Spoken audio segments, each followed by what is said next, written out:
ನೋಡ್ರಿ 3 ಆಳೆಗಳನ್ನ ಕೊಟ್ಟಿದ್ದಾನೆ ವಾಗ್ದಾನ. ಹಲ್ಲೆಲೂಯಾ. ನಾನು ಈ ವರ್ಷ, ನಾನು ಮುಂದಿನ 2026ನೇ ವರ್ಷವನ್ನ ನಾನು ಯಾವ್ಯಾವ ರೀತಿ ನಡೆಸಲಿಕ್ಕೆ ಇದ್ದೀನಿ ಅಂತ ಅಂದ್ಬಿಟ್ಟು ದೇವ್ರು 3 ಆಳೆಗಳನ್ನ ಕೊಟ್ಟಿದ್ದಾನೆ. ನನಗೆ ಬಹಳ ಶಾಕ್ ಆಗ್ತೈತೆ. ಫಸ್ಟ್ ಟೈಮ್ ಇಷ್ಟೊಂದೆಲ್ಲ ದೇವ್ರು ಕೊಟ್ಟಿದ್ದಾನೆ. ಈ 1 hour ಅಲ್ಲಿ ಹೇಳಬೇಕು.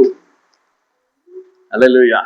ಆದ್ರೂ ಸಹ ಕರ್ತನ ಹೇಳ್ತಾ ಇದ್ದಾನೆ, ಏನೆಲ್ಲ ನಾನು ಕೊಟ್ಟಿದ್ದೀನೋ ಇದೆಲ್ಲರ ಲೈಫ್ ಅಲ್ಲಿ ನಾನು ನೆರವೇರಿಸ್ತೀನಿ ಅಂತ.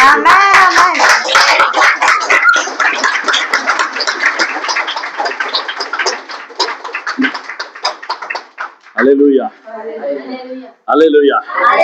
ವಾಕ್ಯವನ್ನು ತಿರುಗಿಸುವುದು ಆಗ್ತಾ ಇದೆ ಬ್ರದರ್. ಯೆಶಾಯ, ಈ ವರ್ಷದ ವಾಗ್ದಾನವನ್ನ ನಾವು ತೆಗೆದುಕೊಳ್ಳೋಣ. ಯೆಶಾಯ 54:17 ವಚನ. ಬೇಗ. ನಿನ್ನನ್ನು ಎದುರಿಸಲು ಕಲ್ಪಿಸಿದ ಯಾವ ಆಯುಧವು ಜಯಿಸದು. ಹಲ್ಲೆಲೂಯಾ. ನಿನ್ನ ಪಕ್ಕದಲ್ಲಿರೋ ಹೇಳ್ರಿ, 2026ನೇ ಇಸ್ವಿಗೆ ನಿನ್ನ ವಿರುದ್ಧವಾಗಿ ಕಲ್ಪಿಸುವ ಯಾವ ಆಯುಧವು ನಿನ್ನ ಜಯಿಸಕ್ಕಾಗಲ್ಲ ಅಂತ ಹೇಳ್ರಿ. ಜೋಶಾಗಿ ಹೇಳ್ರಿ, ಚಪ್ಪಾಳೆ ತಟ್ಬಿಡ್ರಿ, ಜೋಶಾಗಿ ಹೇಳ್ರಿ. ನೀನ್ ಪಕ್ಕದಲ್ಲೇ ನೋಡ್ಕೊಟ್ಟು ಹೇಳ್ರಿ, ಮುಂದಿನ ವರ್ಷಕ್ಕೆ ನೀನ್ ಕಾಲಿಡ್ತಾ 2026ರಲ್ಲಿ ನಿನ್ನ ವಿರುದ್ಧವಾಗಿ ಕಲ್ಪಿಸುವ ಯಾವ ಆಯುಧವು ನಿನ್ನನ್ನ ಜಯಿಸಲ್ಲ ಅಂತ ಹೇಳ್ರಿ.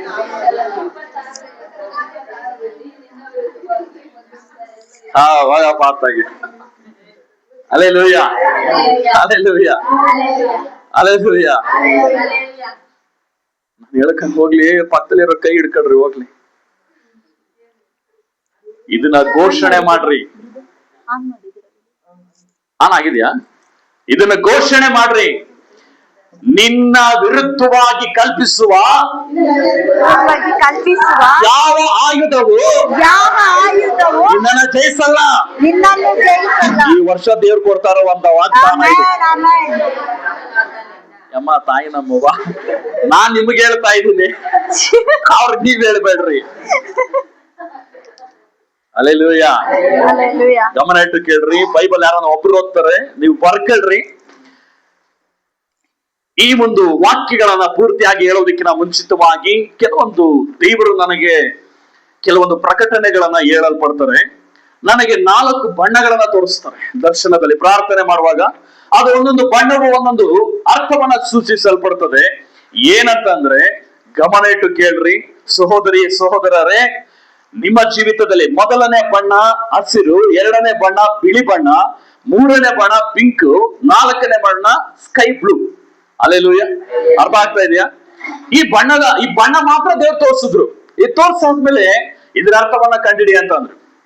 ಈ ಅರ್ಥ ಏನ್ ತೋರಿಸುತ್ತದೋ ಅದೇ ನನ್ನ ಸಭೆಯ ಈ ಜನರ ಜೀವಿತದಲ್ಲಿ ನಾನ್ ಮಾಡ್ತೀನಿ ಅಂತ ಹೇಳಿದ್ರು. ಹಲ್ಲೆಲೂಯಾ.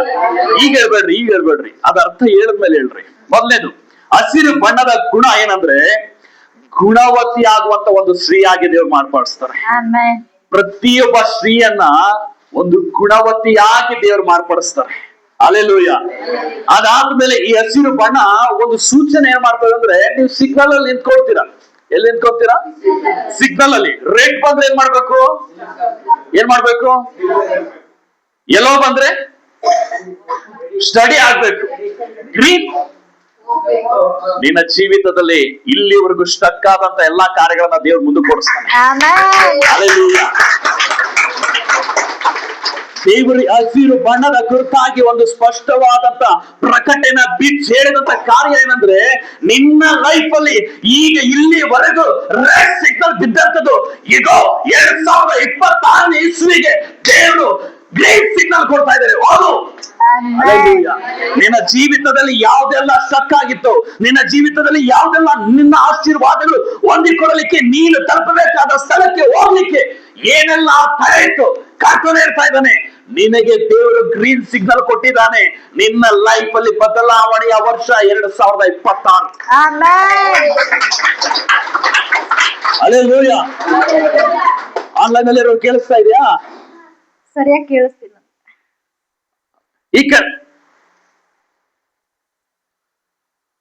ಓಕೆ, ಈಗ ಕೇಳಿಸ್ತಾ ಇದೆಯಾ?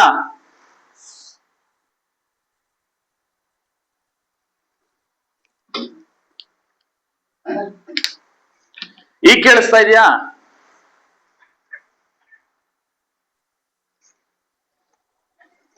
ಈಗ ಕೇಳಿಸ್ತಾ ಇದೆಯಾ ಸಿಸ್ಟ್ರೆ?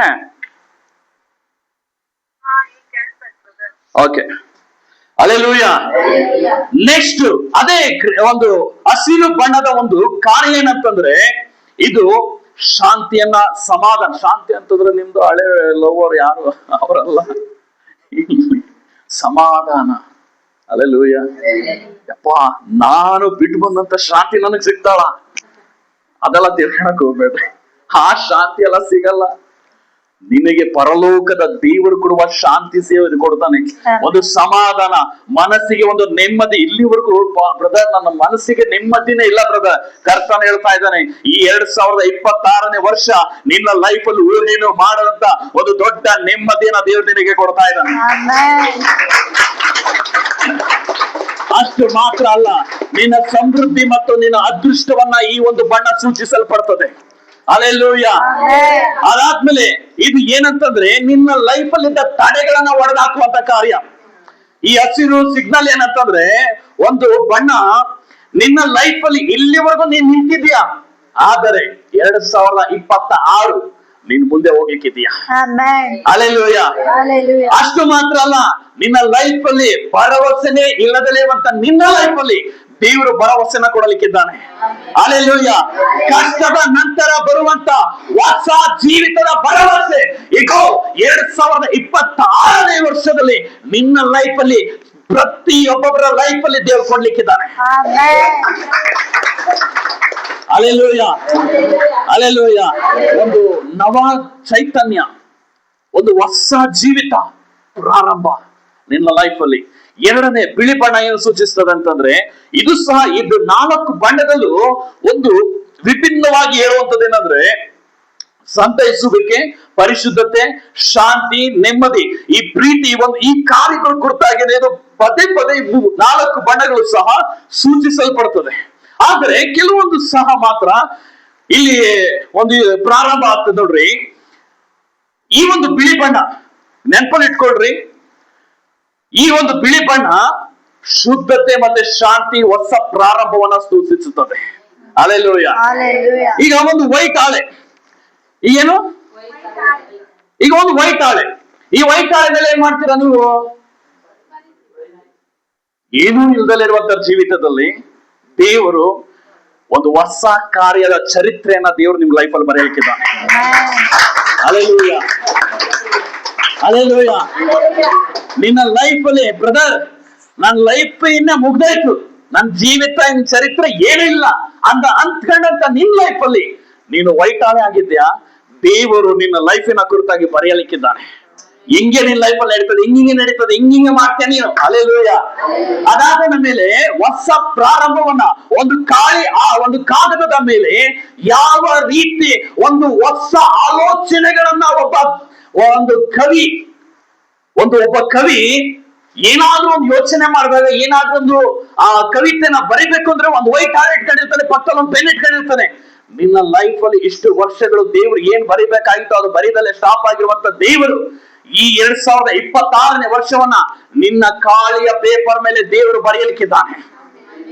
Hallelujah, hallelujah. ಅರ್ಥ ಆಗ್ತಾ ಇದೆಯಾ? ಅದಾದ್ಮೇಲೆ ಒಂದು ಹೊಸ ಅಧ್ಯಾಯವನ್ನು ಸೂಚಿಸ್ತದೆ. ಅದಾದ್ಮೇಲೆ ಒಂದು ಹೊಸ ಬೆಳಕನ್ನ ದೇವರು ನಿಮ್ಮ ಲೈಫ್ ಅಲ್ಲಿ ಬಿಡುಗಡೆ ಮಾಡಲಿಕ್ಕಿದ್ದಾನೆ. ಹಲ್ಲೆಲೂಯಾ. ಸಂತೋಷ ಇದ್ದೀರಾ? ಇನ್ನು 2 ಬಣ್ಣಗಳು ಬಾಕಿ ಇದಾವೆ. ಹಲ್ಲೆಲೂಯಾ. ನನ್ನ ವೈಫ್ಗೆ ಏನ್ ಹೇಳಿದೆ, ದೇವ್ರು 4 ಬಣ್ಣ ತೋರ್ಸವ್ರೆ, ಇದೆಲ್ಲಪ್ಪ ಹೊಡಿತೀಯ ನೀನು.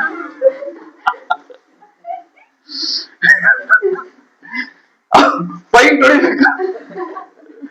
ಅರ್ಥ ಆಗ್ತಾ ಇದೆಯಾ? ನಾನು ಈ 7 ಬಣ್ಣಗಳು ಕಷ್ಟಪಟ್ಟು ಹೊಡಿತೀರ ಅಂತ ನೋಡಿದಾಳು ಅವಳು.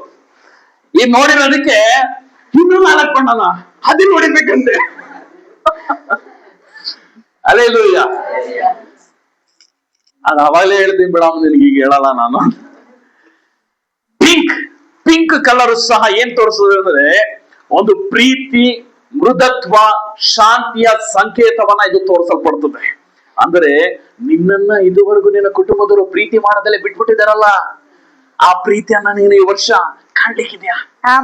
ಹಲ್ಲೆಲೂಯಾ. ಯಾವಾಗ್ಲೂ ಮನೇಲಿ ಜಗಳ ಜಗಳ ಜಗಳ ಜಗಳ ಜಗಳ ಜಗಳ. ದೇವ್ರು ಹೇಳ್ತಾ ಇದ್ದಾನೆ, ಆ ಜಗಳವನ್ನು ಹೋಗಿಸಿ ನಾನು ಶಾಂತಿಯನ್ನ ಕೊಡ್ಲಿಕ್ಕಿದ್ದೀನಿ ಈ ವರ್ಷ. ಅಲ್ಲೆಲ್ಲೂಯ. ಅದಾದ್ಮೇಲೆ ನಿನ್ನ ಲೈಫ್ ಅಲ್ಲಿ ಇದುವರೆಗೂ ಸಿಗದಂತ ದಯೆ ದೇವರು ನಿನ್ನ ಲೈಫ್ ಅಲ್ಲಿ ಕೊಡ್ಲಿಕ್ಕಿದ್ದಾನೆ. Alleluia, alleluia. ಯಾರು ನಿನಗೆ ಸಹಾಯನೆ ಮಾಡದಲ್ಲೇ ಇದ್ದಂತ ಲೈಫ್ ನಿನ್ನ ಲೈಫ್ ಅಲ್ಲಿ ಇರುವಂತ ನಿನ್ನ ಜೀವಿತವನ್ನ ಕರ್ತನೆ ಹೇಳ್ತಾ ಇದ್ದಾನೆ, ಸಹಾಯ ಮಾಡುವಂತ ಭಾವನೆಗಳನ್ನ ಹುಟ್ಟಿಸುವಂತೆ ದೇವರು ಜನರಲ್ಲಿ ನಿನ್ನ ಮೇಲೆ ದಯ ತೋರಿಸಲಿಕ್ಕಿದ್ದಾನೆ. ಅಲ್ಲೆಲ್ಲೂಯ. ಅದಾದ್ಮೇಲೆ ಈ ಬಣ್ಣವು ಮನಸ್ಸನ್ನು ಶಾಂತಗೊಳಿಸುತ್ತದೆ, ಶಾಂತಗೊಳಿಸುವ ಶಕ್ತಿಯನ್ನ ಹೊಂದಿದೆ. ಅಂದ್ರೆ ಒಂದು ಪಿಂಕ್ ಬಣ್ಣ ಯಾವುದು ಹೋಲಿಕೆ ಆಗ್ತದೆ ಅಂದ್ರೆ ಒಂದು ಆಕ್ರೋಶ, ಕೋಪ. ಏನಕ್ಕೆ? ಕೋಪಕ್ಕೆ ಹೋಲಿಕೆ ಆಗ್ತದೆ. ಈ ಕೋಪಕ್ಕೆ ಹೋಲಿಕೆ ಆಗುವಂತ ಈ ಒಂದು ಪಿಂಕ್ ಕಲರ್ ಇದೇನಾಗ್ತದೆ, ಈ ಪಿಂಕ್ ಮತ್ತೆ ಈ ಒಂದು ರೆಡ್ ಇವೆರಡು ಮಿಕ್ಸ್ ಆದಾಗ ಬರುವಂತ ಒಂದು ಏನಂತಂದ್ರೆ, ಇವೆರಡು ಕೆಂಪು ಬಣ್ಣವು ಆಕ್ರೋಶಕ್ಕೆ ಒಳಗಾಗಿದೆ. ಈ ಕೆಂಪು ಬಣ್ಣ ಈ ಪಿಂಕ್ ಅಂದ್ರೆ ಪಿಂಕ್ ಆಗಕ್ಕಿಂತ ಮುಂಚೆ ಒಂದು ವೈಟ್ ಮತ್ತೆ ರೆಡ್ ಕಲರ್ ಇರುತ್ತೆ, ಅದು ಮಿಕ್ಸ್ ಆದಾಗ ಈ ಬಣ್ಣ ಸೇರ್ತದೆ. ಆದ್ರೆ ದೇವ್ರು ಹೇಳ್ತಾ ಇದಾರೆ, ಈ ಬಣ್ಣ ಏನ್ ಸೂಚಿಸಲ್ಪಡ್ತದೆ ಅಂದ್ರೆ ಆಕ್ರೋಶ, ಕೋಪ, ಜಗಳ ಆಗುತ್ತಿರುವಂತ ನಿಮ್ಮ ಕುಟುಂಬಗಳಲ್ಲಿ ದೇವರೊಂದು ಸಮಾಧಾನ ಭಾವನೆಗಳನ್ನ ಹುಟ್ಟಿಸ್ತಾರಂತೆ. ಅಲ್ಲೆಲ್ಲೂಯ. ಯಾರ್ಯಾರ ಮನೆಗಳಲ್ಲಿ ಜಗಳಗಳಾಗ್ತಾ ಇದೆಯೋ, ಯಾರ್ಯಾರ ಮನೆಗಳಲ್ಲಿ ಜಗಳ ಮನಸ್ತಾಪಗಳು ಉಂಟಾಗ್ತಾ ಇದೆಯೋ, ಕರ್ತನೆ ಹೇಳ್ತಾ ಇದ್ದಾನೆ, ಈ ಕೋಪ, ರೋಷ ಇವೆಲ್ಲವನ್ನ ದೇವರು ನೀಗಿಸಿ ಒಂದು ಸಮಾಧಾನದ ಭಾವನೆಗಳನ್ನ ಪ್ರತಿಯೊಬ್ಬರು ದೇವರು ತರಲಿಕ್ಕಿದ್ದಾರೆ. ಈ ಪಿಂಕ್ ಬಣ್ಣವು ಯಾವ್ಯಾವ್ದೆಲ್ಲ ತೋರಿಸೋದಂದ್ರೆ ಸ್ನೇಹ, ಪ್ರೀತಿ, ಕಾಳಜಿ ಮತ್ತೆ ಮನಸ್ಸಿಗೆ ನೆಮ್ಮದಿಯನ್ನ ಇದು ಕೊಡ್ಲಿಕ್ಕಿದೆ. ಯಾರ ಲೈಫಲ್ಲಿ ಪಾಸ್ಟ್ರೆ ನನ್ನ ಲೈಫಲ್ಲಿ ಸಮಾಧಾನನೇ ಇಲ್ಲ, ನನ್ನ ಲೈಫಲ್ಲಿ ನೆಮ್ಮದಿನೇ ಇಲ್ಲ, ನನ್ನ ಲೈಫಲ್ಲಿ ಅದಿಲ್ಲ, ನನ್ನ ಲೈಫಲ್ಲಿ ಇದಿಲ್ಲ, ನನಗೆ ಸ್ನೇಹಿತರೇ ಇಲ್ಲ ಪಾಸ್ಟ್ರೆ. ಅಲ್ಲೆಲ್ಲೂಯ. ದೇವ್ರು ಹೇಳ್ತಾ ಇದ್ದಾರೆ, ನಿನ್ನ ಜೀವಿತದಲ್ಲಿ ಕಾಳಜಿ ವಹಿಸೋರು ಇಲ್ವಾ? ದೇವ್ರು ಹೇಳ್ತಾ ಇದ್ದಾನೆ, 2026 ನಿನ್ನ ಬಗ್ಗೆ ಕಾಳಜಿ ವಹಿಸೋರ್ನ ದೇವರು ಎಬ್ಬಿಸಲಿಕ್ಕಿದ್ದಾನೆ. ನಿನ್ನ ಪ್ರೀತಿ ಮಾಡಲಿಕ್ಕೆ ಇರುವಂತ ಜನರನ್ನ ಎಬ್ಬಿಸಲಿಕ್ಕಿದ್ದಾನೆ. ನಿನ್ನ ಮೇಲೆ ಒಂದು ಸ್ನೇಹ ಬಾಂಧವ್ಯವನ್ನು ಹುಟ್ಟಿಸುವಂತ ಜನರನ್ನ ಎಬ್ಬಿಸಲಿಕ್ಕಿದ್ದಾನೆ. ನಿನ್ನ ಮನಸ್ಸಿಗೆ ನೆಮ್ಮದಿಯನ್ನ ಕೊಡುವಂತ ವರ್ಷವಾಗಿದೆ ಇದು. ಹಲ್ಲೆಲೂಯಾ.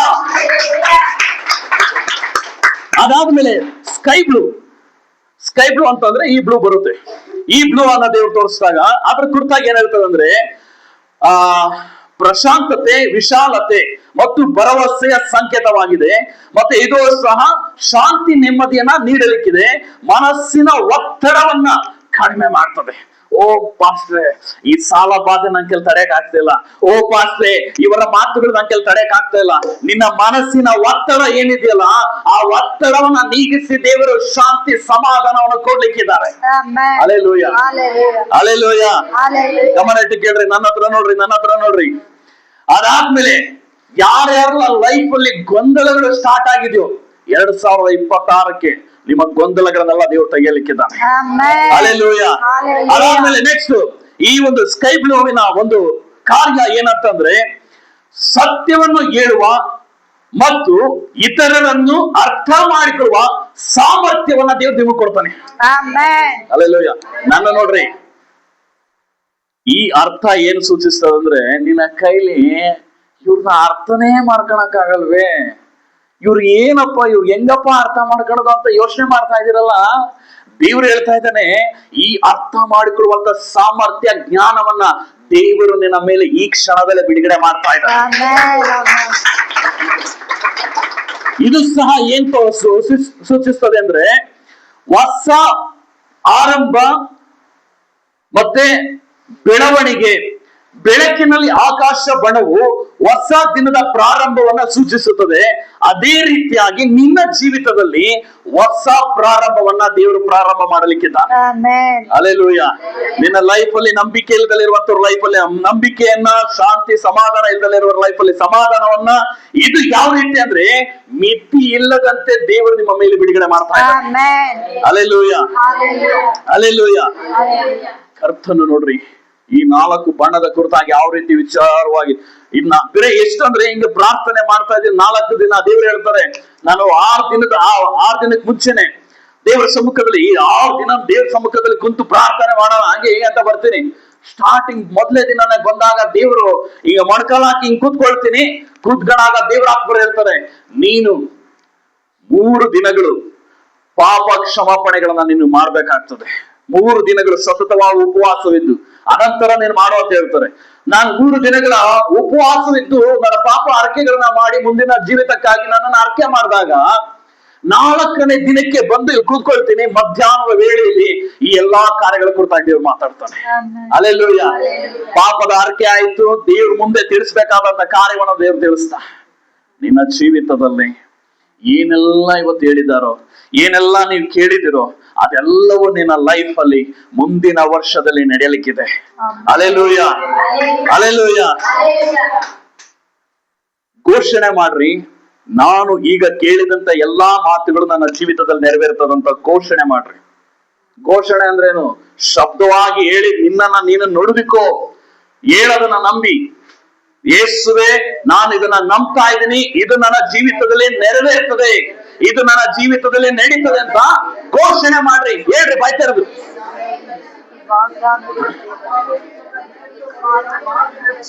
ನನ್ನೇ ನೋಡ್ತಿ ಹೇಳು, ಹೇಳ್ರಿ.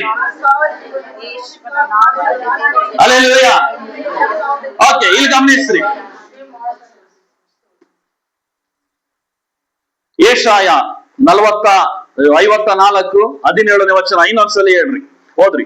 ನಿನ್ನನ್ನು ಎದುರಿಸಲು ಕಲ್ಪಿಸಿದ ಯಾವ ಆಯುಧವು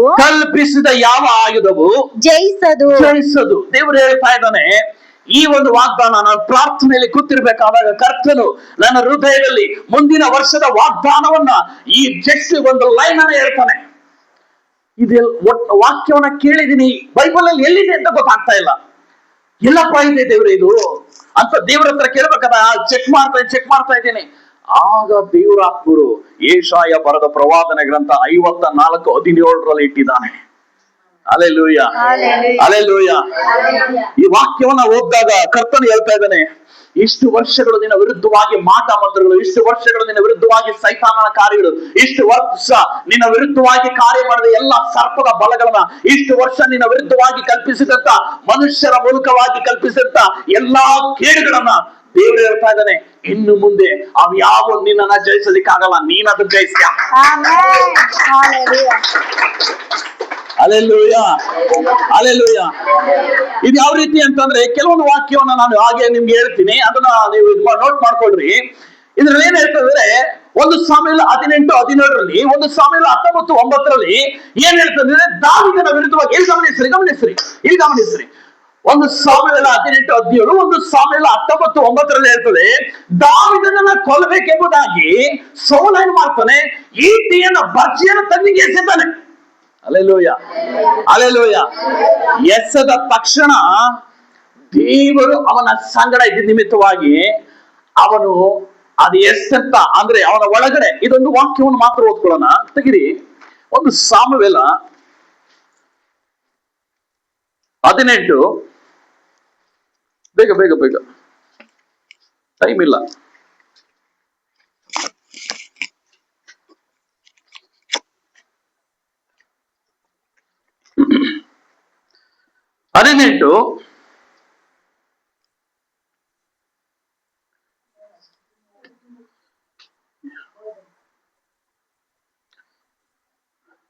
ಏಳನೇ ವಚನದಿಂದ ಪ್ರಾರಂಭ ಮಾಡ್ರಿ, ಹೋದ್ರಿ ಬೇಗ. ಅವರು ಪರಸ್ಪರವಾಗಿ ಸೌಲನು 1000 ಗಟ್ಟಳೆಯಾಗಿ ಕೊಂದನು, ದಾವೀದನು 10,000 ಗಟ್ಟಳೆಯಾಗಿ ಕೊಂದನು ಎಂದು ಹಾಡಿದರು.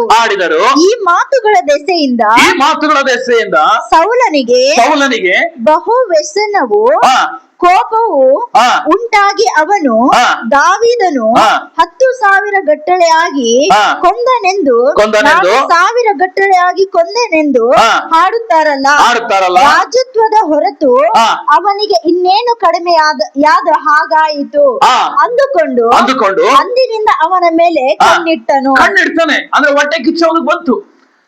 ಅಲ್ಲ, ನಾನು 1000 ಗಟ್ಲೆ ಕೊಂದೆ, ಇವ್ನು ಮನ್ಮನೆ ಬಂದೊಂದು ದಾವಿದ, ಇವ್ನು 10,000 ಗಟ್ಲೆ ಕೊಂದ ಅಂತ ಅಂದ್ಬಿಟ್ಟು ಇವನ್ಗೆಲ್ಲ ಇಸ್ರೇಲ್ ಜನಗಳು ಎಲ್ಲಾರು ಸಹ ಆಡಿ ಹೊಗಳ್ತಾವ್ರಲ್ಲ, ಇವನಿಗೆ ರಾಜ ಒಂದು ಸ್ಥಾನ ಬಿಟ್ಟು ಇನ್ನೇನ್ ಕಡಿಮೆ ಆಗೈತಿ ಇವನಿಗೆ.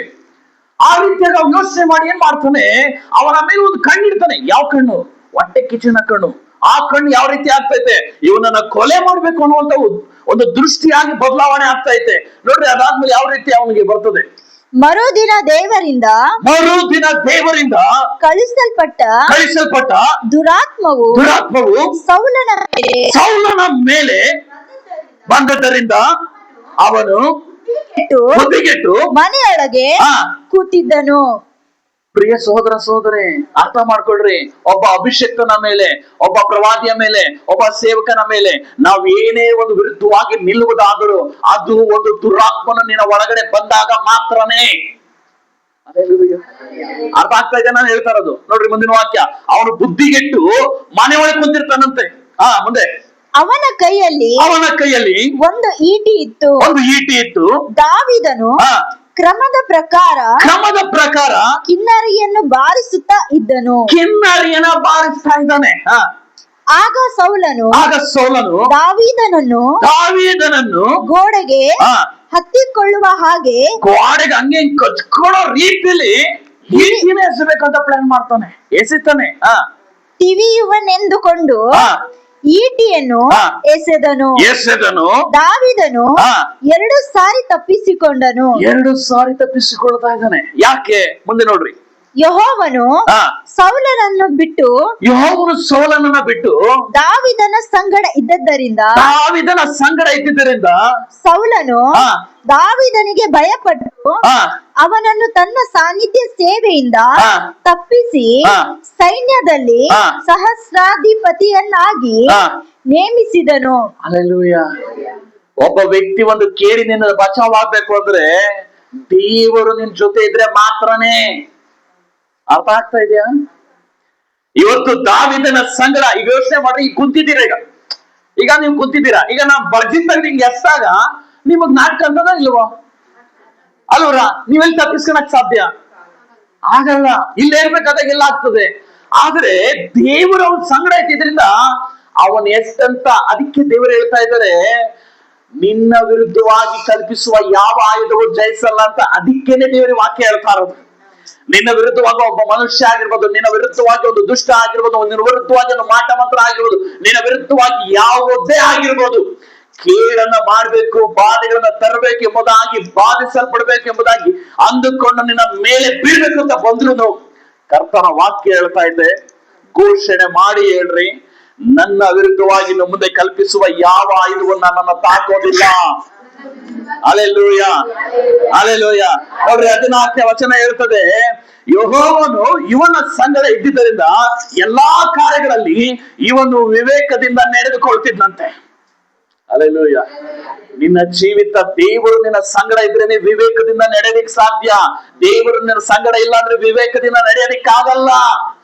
ಅದಾದ್ಮೇಲೆ ನೋಡ್ರಿ, ದಾನಿಯೇಲನ ಕುರಿತಾಗಿ ನೋಡೋದಾದ್ರೆ, ದಾನಿಯೇಲನ ಜೀವಿತದಲ್ಲಿ ಅವನಿಗೆ ವಿರುದ್ಧವಾಗಿ ಒಂದು ದುಷ್ಟ ಜನಗಳು ಒಂದು ಎದುರಾಗಿ ನಿಲ್ತಾರೆ. ಅವನು ರಾಜ ಏನ್ ಮಾಡ್ತಾನೆ, ದಾನಿಯೇಲನ ಮೇಲೆ ಬಹಳ ನಂಬಿಕೆ ಇಟ್ಟಿರ್ತಾನೆ. ನೆಕ್ಸ್ಟ್ ಇವನಿಗೆ ರಾಜ್ಯಾಧಿಕಾರವನ್ನ ವಹಿಸ್ಬೇಕೆಂಬುದ ಪ್ಲಾನ್ ಮಾಡಿದಾಗ ಇವನ್ ವಹಿಸ್ತಾರಲ್ಲ ರಾಜ್ಯಾಧಿಕಾರವನ್ನ ಎಂಬುದಾಗಿ ಕೆಲವರು ಇವನ ವಿರುದ್ಧವಾಗಿ ಕೆಲವೊಂದು ಕೆಟ್ಟದನ್ನ ಆಯುಧಗಳನ್ನ ಕಲ್ಪಿಸಲ್ಪಡ್ತಾರೆ. ಹಲ್ಲೆಲೂಯಾ. ಈ ಒಂದು ಕಲ್ಪಿಸಲ್ಪಟ್ಟ ತಕ್ಷಣವೇ ಇವನ ಜೀವಿತದಲ್ಲಿ ಏನಾಗ್ತದೆ ಅಂದ್ರೆ, ದಾನಿಯೇಲ 6ನೇ ಅಧ್ಯಾಯ 24ನೇ ವಚನವನ್ನ ನೀವು ಪ್ರಾರಂಭ ಮಾಡಿ ನೋಡೋದಾದ್ರೆ, ದಾನಿಯೇಲ 6ನೇ ಅಧ್ಯಾಯದಿಂದ ಪೂರ್ತಿ ಓದ್ಕೊಂಡು ಬರೋದಾದ್ರೆ, ಅವನ ಜೀವಿತದಲ್ಲಿ ಒಂದು ದೊಡ್ಡ ಕಾರ್ಯಗಳು ನಡೆಯಲ್ಪಡ್ತದೆ. ಅವನು ದಿನಕ್ಕೆ 3 ಆವರ್ತಿ ಪ್ರಾರ್ಥನೆ ಮಾಡ್ತಾ ಇರ್ತಾನೆ. ಆ 3 ಆವರ್ತಿ ಪ್ರಾರ್ಥನೆ ಮಾಡೋದು ಅಲ್ಲಿ ರಾಜನ ಒಂದು ಮುದ್ರೆ ಹಾಕಲ್ಪಟ್ಟಿರ್ತದೆ, ಈ ಒಂದು ತಿಂಗಳು ಪೂರ್ತಿ ಯಾವ ದೇವರುಗಳನ್ನು ಸೇವನೆ ಮಾಡಬಾರದು ಎಂಬುದಾಗಿ. ಆಗ ದುಷ್ಟ ಜನಗಳು ಇವನ ಹೆಂಗನ ಮಾಡಿ ಈ ವಿಷಯದಲ್ಲಿ ಸಿಗಾಕಿಸ್ಬೇಕೆಂಬುದಾಗಿ ಅವನನ್ನ ಸಿಂಹದ ಗದಿಗೆ ಹಾಕಿಸ್ಬಿಡೋಣ, ಇವನ್ ಕತೆ ಮುಗಿದು ಹೋಗ್ಬಿಡ್ತದೆ, ಇನ್ನೇನು ಟೆನ್ಷನ್ ಇರಲ್ಲ, ಇವನ್ಗೆ ರಾಜ್ಯಾಧಿಕಾರ ಇನ್ನೇನು ವಹಿಸಂಗಿರಲ್ಲ, ಇನ್ನೆಲ್ಲ ನಾವೇ ಅನುಭವಿಸ್ಬೋದು. ಹಲ್ಲೆಲೂಯಾ. ಆ ತರ ಅಂದುಕೊಳ್ತಾರೆ. ನೋಡ್ರಿ, ಅದನ್ನ ನಾವು ಓದ್ಕೊಳ್ಳೋಣ. ಆ ಒಂದು ಭಾಗ್ಯ ಮಾತ್ರನೇ 16ನೇ ವಚನ, ದಾನಿಯೇಲ 6ನೇ ಅಧ್ಯಾಯದಲ್ಲಿ 16ನೇ ವಚನ ನೋಡ್ರಿ. ಅವನ ವಿರುದ್ಧವಾಗಿ ಕಲ್ಪಿಸಿದ ಆಯುಧ ಯಾವ ರೀತಿ ಅವನು ಜಯಿಸಲ್ಪಡ್ತದೆ, ಅವನಿಗೆ ತಾಕದತ್ತೆ ದೇವರು ಕಾಪಾಡ್ತಾರೆ ಎಂಬುದು. ಫ್ಯಾನ್ ಹಾಕಿ ಬಿಡೋದು ಇದು ಒಂದ್ ಸ್ವಲ್ಪ. ದಾನಿಯೇಲನನ್ನು ತಂದು ಸಿಂಹಗಳ ಗವಿಯಲ್ಲಿ ಹಾಕಿ ಬಿಟ್ಟರು. ಆಗ ರಾಜನು ದಾನಿಯೇಲನಿಗೆ ನೀನು ನಿತ್ಯವೂ ಭಜಿಸುವ ಇಲ್ಲಿ ಅರ್ಥ ಮಾಡ್ಕೋಬೇಕಾಗಿರೋದು ಏನಂದ್ರೆ, ನೀನು ಪ್ರಾರ್ಥನೆ ಮಾಡ್ಲಿಲ್ಲ ಅಂದ್ರೆ ನಿನ್ನನ್ನ ಕಾಯುವ ದೇವರು ನಿನ್ನನ್ನು ಕಾಯಲ್ಲ. ನಿನಗೆ ಮನದಟ್ಟಿರ್ಲಿ, ಇಲ್ಲಿ ಇವನ ವಿರುದ್ಧವಾಗಿ ಒಂದು ದುಷ್ಟ ಆತ್ಮನು ಒಂದು ಆಯುಧವನ್ನ ಕಲ್ಪಿಸಿದಾನೆ. ಈ ಆಯುಧ ಅವನು ರಾಜನೇ ಹೇಳ್ತಾ ಇದ್ದಾನೆ, ನೀನು ನಿತ್ಯವೂ ಭಜಿಸುವ ಅಂದ್ರೆ ನಿತ್ಯವೂ ಪ್ರಾರ್ಥನೆ ಮಾಡುವ ನಿನ್ನ ದೇವರು ನಿನ್ನನ್ನು ಉದ್ಧರಿಸಲಿ. ಹಲ್ಲೆಲೂಯಾ. ಮೊದಲು ಅರ್ಥ ಮಾಡ್ಕೊಬೇಕಾದ್ರೆ ಒಂದು ಕಟ್ಟಳೆ ಕೊಡ್ತಾ ಇದ್ದಾರೆ, ದೇವರಿದ್ರು ಮಾಡ್ತಾರೆ, ನೀನೊಂದು ಮಾಡ್ಬೇಕಾಗಿದೆ. ಪ್ರತಿ ನಿತ್ಯವೂ ನಿನ್ನ ಪ್ರಾರ್ಥನೆಯನ್ನ ನೀನು ಮಾಡ್ಬೇಕಾಗ್ತದೆ. ಪ್ರಾರ್ಥನೆ ವಿಷಯದಲ್ಲಿ ಜಾಗರೂಕತೆ ವಹಿಸಬೇಕಾಗ್ತದೆ. ನಿನ್ನ ಪ್ರಾರ್ಥನೆ ಮಾಡದ ದಿನ ನಿನ್ನ ಜೀವಿತದಲ್ಲಿ ಬರೆದಿಟ್ಕೊಂಡ್ರೆ ನಿನಗೆ ಕೇಡನ್ನು ಬರುವಂತೆ ಮಾಡಲ್ಪಡ್ತದೆ. ಹಲ್ಲೆಲೂಯಾ. ಈ ಪ್ರಾರ್ಥನೆ ನಿನಗೆ ಕಲ್ಪಿಸುವಂತ ಆಯುಧವನ್ನ ಜಯಿಸುವಂತ ಆಯುಧವಾಗಿದೆ. Hallelujah, hallelujah. ನಿನ್ನ ಲೈಫ್ ಅಲ್ಲಿ ನೀನು ಪ್ರಾರ್ಥನೆ ಮಾಡಲಿಕ್ಕೆ ಹಿಡಿಯುವುದಾದರೆ ನಿನ್ನ ಜೀವಿತದಲ್ಲಿ ನಿನ್ನ ವಿರುದ್ಧವಾಗಿ ಕಲ್ಪಿಸುವ ಯಾವ ಆಯುಧವು ನಿನ್ನನ್ನ ಜಯಿಸಲಿಕ್ಕಾಗಲ್ಲ. ಅಲ್ಲಿ ನೋಡ್ರಿ ಮುಂದೆ, ನಿತ್ಯವೂ ಭಜಿಸುವ ದೇವರು ನಿನ್ನನ್ನು ಉದ್ಧರಿಸಲಿ. 20ನೇ ವಚನ. ದಾನಿಯೇಲನಿದ್ದ ಗವಿಯ ಸಮೀಪಕ್ಕೆ ಬಂದು ಅವನು ದುಃಖ ಧ್ವನಿಯಿಂದ ದಾನಿಯೇಲನನ್ನು ಕೂಗಿ, ದಾನಿಯೇಲನೇ, ಜೀವ ಸ್ವರೂಪನಾದ ದೇವರ ಸೇವಕನೇ, ನೀನು ನಿತ್ಯವೂ ಭಜಿಸುವ ನಿನ್ನ ದೇವರು ನಿನ್ನನ್ನು ಸಿಂಹಗಳಿಂದ ಉದ್ಧರಿಸ ಶಕ್ತನಾದನು. ಅವ್ನು ಕೇಳ್ತಾ ಇದ್ದಾನೆ, ನೀನು ನಿತ್ಯವೂ ಭಜಿಸುವಂತ ಅವನು ದುಃಖ ಧ್ವನಿಯಿಂದ ಆ ಸಿಂಹಗಳು ತಿನ್ಬಿಟ್ಟವ್ರೇನೋ ಅಂತ. ಆ ಡ್ಯಾನಿಯೇಲನ ಇದ್ದಂತ ಗವಿ ಹತ್ರ ಬಂದು ರಾಜ ದುಃಖ ಧ್ವನಿಯಲ್ಲಿ ಕೇಳ್ತಾ ಇದ್ದಾನೆ, ನೀನ್ ನಿತ್ಯವೂ ಭಜಿಸುವ ದೇವರು ನಿನ್ನನ್ನು ಉದ್ಧರಿಸಿದನ, ಸಿಂಹದ ಬಾಯಿಂದ ತಪ್ಪಿಸನ. ಆಗ ಡ್ಯಾನಿಯೇಲ ಹೇಳ್ತಾನೆ, ಅರಸನೇ, ಚಿರಂಜೀವಿ ಆಗಿರು, ನನ್ನ ದೇವರು ತನ್ನ ದೂತರನ್ನ ಕಳಿಸಿ ಸಿಂಹದ ಬಾಯಿಗಳನ್ನ ಬಂಧಿಸಿ ಅವುಗಳಿಂದ ನನಗೆ ಯಾವ ಹಾನಿ ಆಗದಂತೆ ದೇವರು ನನ್ನನ್ನು ಕಾಪಾಡಿದ್ದಾನೆ. ಹಲ್ಲೆಲೂಯಾ. ನಿನ್ನ ಜೀವಿತದಲ್ಲಿ, ನಿನ್ನ ಲೈಫ್ ಅಲ್ಲಿ ಈ 2026 ನಿನ್ನ ವಿರುದ್ಧವಾಗಿ ಕಲ್ಪಿಸುವ ಯಾವ ಆಯುಧವು ನಿನ್ನನ್ನು ಮುಟ್ಟಲಿಕ್ಕಾಗಲ್ಲ. ಸಮಸ್ಯೆಗಳ ರೀತಿಯ ಆ ಸಮಸ್ಯೆಗಳಲ್ಲಿ ನಿನಗೆ ಯಾವ ಹಾನಿ ಆಗಲ್ಲ. ಹಲ್ಲೆಲೂಯಾ. ಕಾರಣ ಇಷ್ಟೇ, ನೀನು ನಿತ್ಯವೂ ಭಜಿಸುವ ದೇವರು ನಿನ್ನನ್ನು ಉದ್ಧರಿಸಿದ್ದಾನೆ. ಹಲ್ಲೆಲೂಯಾ. ನೋಡಿ, ದೇವರು ಅವನ ಜೀವಿತದಲ್ಲಿ ಯಾವ ರೀತಿ ಇದು ಮಾಡಿದ್ದಾನೆ. ನಿನ್ನ ಲೈಫ್ ಅಲ್ಲೂ ನೀನು ನಿತ್ಯವೂ ದೇವರನ್ನ ಹಾಕಿಕೊಂಡು ನಡೆಯೋದನ್ನ ನೀನು ಕಲಿಬೇಕಾಗ್ತದೆ. ಅದೇ ದಾನಿಯೇಲ 3ನೇ ಅಧ್ಯಾಯ 13ನೇ ವಚನದಲ್ಲಿ ಓದ್ಕೊಂಡು ಹೋಗೋದಾದ್ರೆ, ಇಲ್ಲಿ ಶದ್ರಕ್ ಮೇಷಕ್ ಅಬೇದ್ನೆಗೋ ಅನ್ನುವಂಥವ್ರು ಬರ್ತಾರಲ್ಲಿ. ಅವ್ರು ಬಂದಾಗ ಅಲ್ಲಿ ಏನ್ ನಡೀತದೆ ಅಂದ್ರೆ, ಅಲ್ಲಿ ಆ ನೆಬೂಕದ್ನೆಚ್ಚರನು ಒಂದು ದೊಡ್ಡ ಪ್ರತಿಮೆ ನೆಲೆಸಿರ್ತಾನೆ. ಈ ಪ್ರತಿಮೆಗೆ ಅವ್ರ ಅಡ್ಡ ಬೀಳ್ಬೇಕು. ಕಿನ್ನರಿ, ದಮ್ಮಡಿ, ಡೋಲು ಇವರೆಲ್ಲ ಬಾರಿಸಿದ ತಕ್ಷಣ, ತುತ್ತೂರಿ ಊದಿದ ತಕ್ಷಣ ಎಲ್ಲರೂ ಸಾಷ್ಟಾಂಗ ನಮಸ್ಕಾರ ಮಾಡ್ಬೇಕು. ಇಲ್ಲಿ ಮಾಡುವ ಸಂದರ್ಭದಲ್ಲಿ 3 ಜನ ಮಾತ್ರ ಯೆಹೋವ ದೇವರನ್ನ, ಅಂದರೆ ಯೇಸು ಕ್ರಿಸ್ತನನ್ನ, ನಿಜವಾದ ದೇವರನ್ನ, ಜೀವ ಸ್ವರೂಪನಾದ ದೇವರನ್ನ ಮಾತ್ರವೇ ಸೇವಿಸುವುದರಿಂದ ಅವನು ನಿಲ್ಲಿಸಿದಂತ ತನ್ನ ಪ್ರತಿಮೆಗೆ ಅವರು 3 ಜನ ಅಡ್ಡ ಬೀಳಲಿಲ್ಲ. ಹಲ್ಲೆಲೂಯಾ. ಇವರ ವಿರುದ್ಧವಾಗಿ ಸೈತಾನನು ಕಲ್ಪಿಸಲ್ಪಡ್ತಾನೆ ಒಂದು ಆಯುಧವನ್ನ. ಅವರ ಜೀವಿತವನ್ನು ಯಾವ ರೀತಿ ಉದ್ಧರಿಸ್ತಾರೆ ನೋಡ್ರಿ.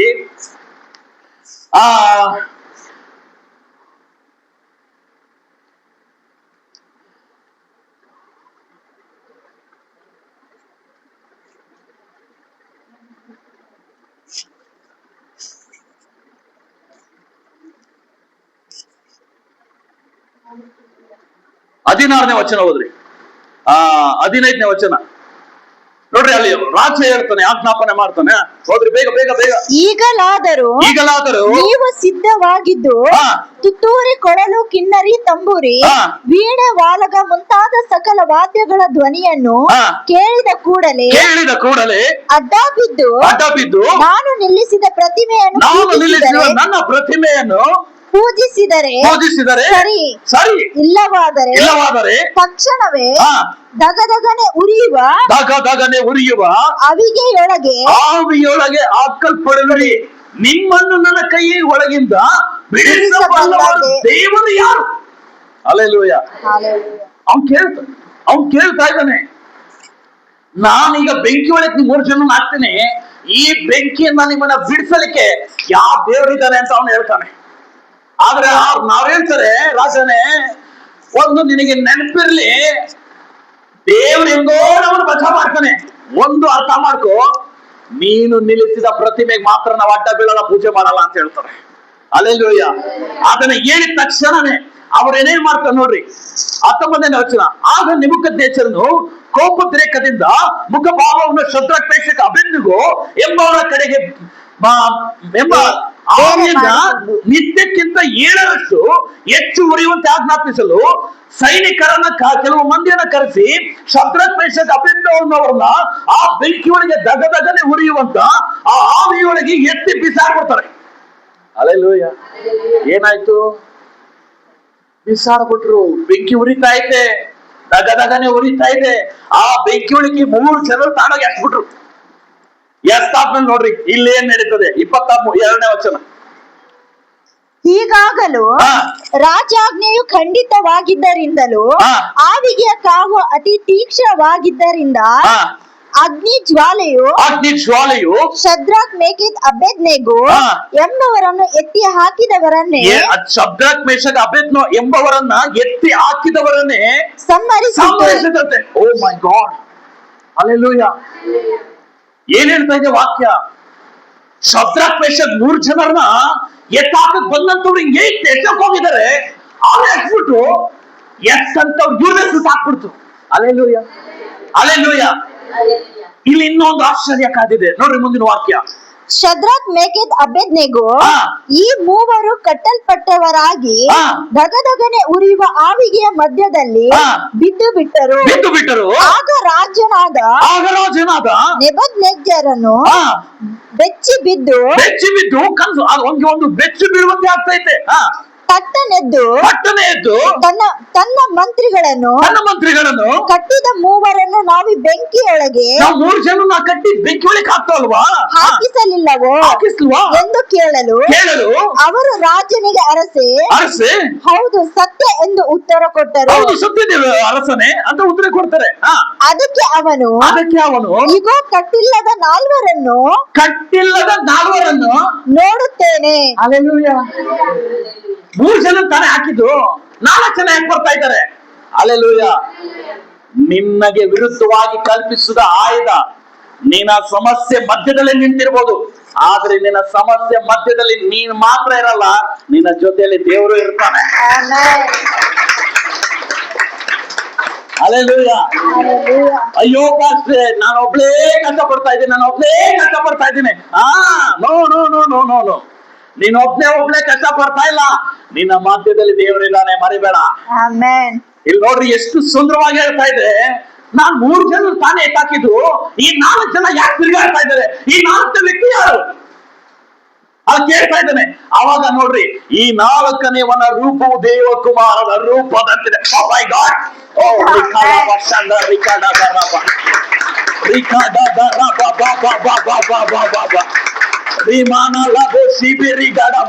ಕರ್ತನ ಹೇಳ್ತಾ ಇದ್ದಾನೆ, ನೀವು ಹೋಗುವ ಎಲ್ಲಾ ಸ್ಥಳಗಳಲ್ಲಿ ಕರ್ತನು ನಿಮ್ಮ ಸಂಗಡ ಬರ್ಲಿಕ್ಕಿದ್ದಾನೆ.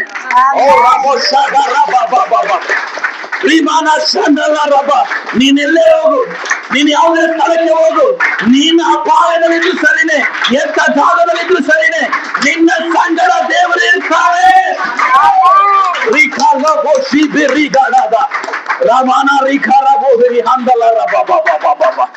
ನೋಡ್ರಿ, ದೇವ್ರು ಇಲ್ಲಿ ಹೇಳ್ತಾ ಇದ್ದೇನೆ, ಆ ರಾಜನಿಗೆ ಅರ್ಥ ಆಗ್ತಾ ಇದೆ, ನನ್ನ ಕೈಯಿಂದ ಬಿಡಿಸಬಲ್ಲ ದೇವರು ಎಂಬುದಾಗಿ ಅವನೇ ಕೇಳ್ತಾ ಇದ್ದಾನೆ.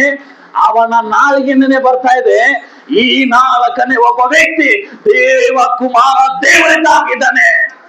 ಹಲ್ಲೆಲೂಯಾ. ನಿನ್ನನ್ನ ಯಾರೆಲ್ಲ ನೀನು ಹೋಗ್ತಿರುವ ದೇವರು ನಿಜವಾದ ದೇವರ, ನೀನ್ ಆರಾಧಿಸುವ ದೇವರು ಅದೇ ಅದ್ಭುತ ಮಾಡ್ಬಿಡ್ತಾರ ಅಂತ ಹೀಗಾಯ್ತಂತ ಎಲ್ಲಾ ಜನರ ಮುಂಭಾಗದಲ್ಲಿ ದೇವರು 2026ನೇ ಇಸ್ವಿಯಲ್ಲಿ ನೀನು ನಂಬಿರುವಂತ ದೇವರು ನಿಜವಾದ ದೇವರು ಅಂತ ಅವ್ರ ಬಾಯಿ ಮೇಲೆ ಬರ್ತದೆ.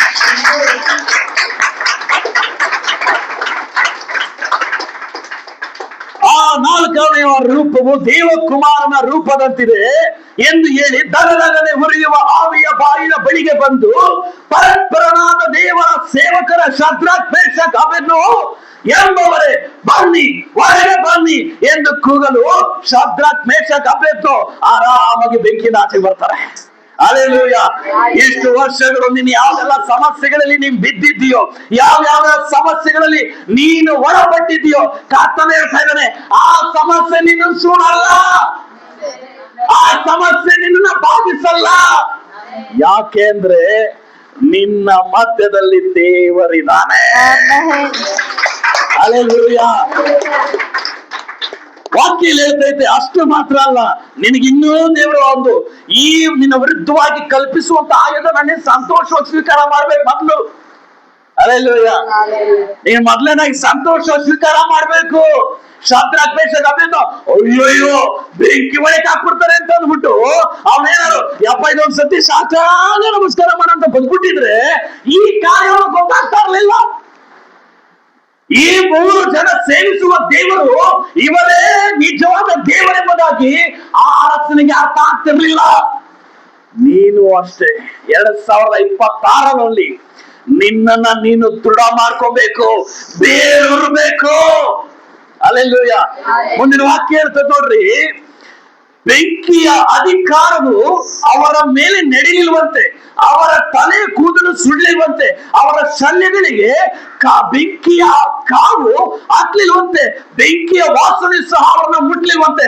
ಕಾರಣ ಇಷ್ಟೇ, ನೀನು ಸಮಸ್ಯೆಯಲ್ಲಿ ಹೋಗ್ತಿರ್ಬೋದು, ನಿನ್ನ ಸಮಸ್ಯೆ ನಿನ್ನ ಜಸ್ಟ್ ಟಚ್ ಮಾಡಕ್ಕಾಗಲ್ಲ. ಹಲ್ಲೆಲೂಯಾ.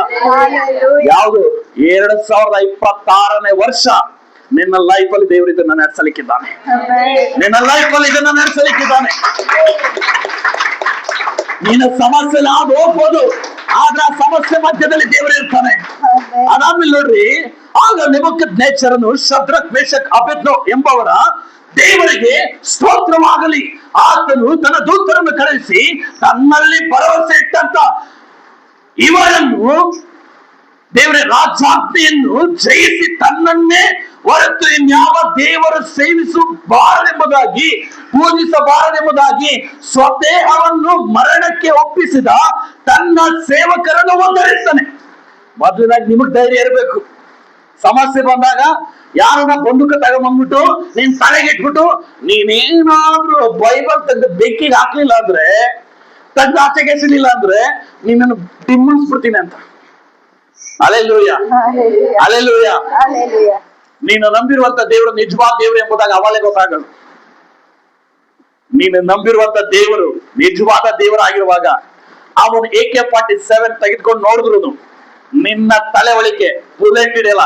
ಯಾಕಂದ್ರೆ ದೇವರು ಅಂಗೈಗೆ ನಿನ್ನ ತಲೆ ಹತ್ರ ಹಿಂಗಿಟ್ಟಿರ್ತಾರೆ ದೇವರು.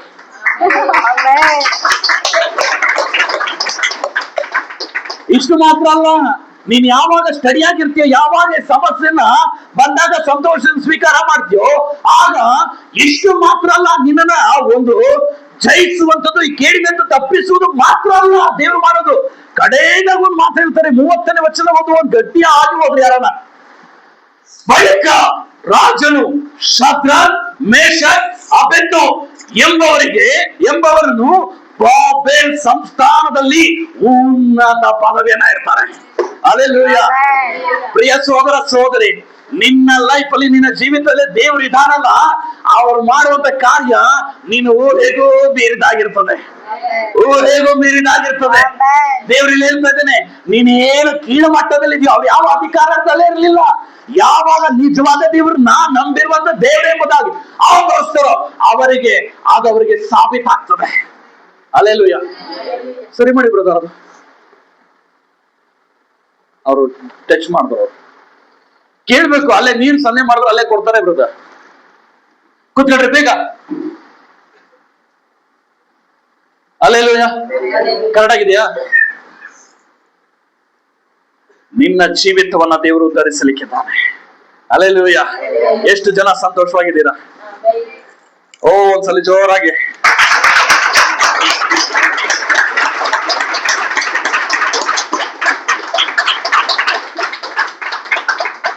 ಈಗ ಬರೋಣ ಮತ್ತೆ ಯೆಶಾಯ 54 11ನೇ ವಚನದಿಂದ ಪ್ರಾರಂಭವಾಗುವಂತ ಅಧ್ಯಾಯವಕ್ಕೆ.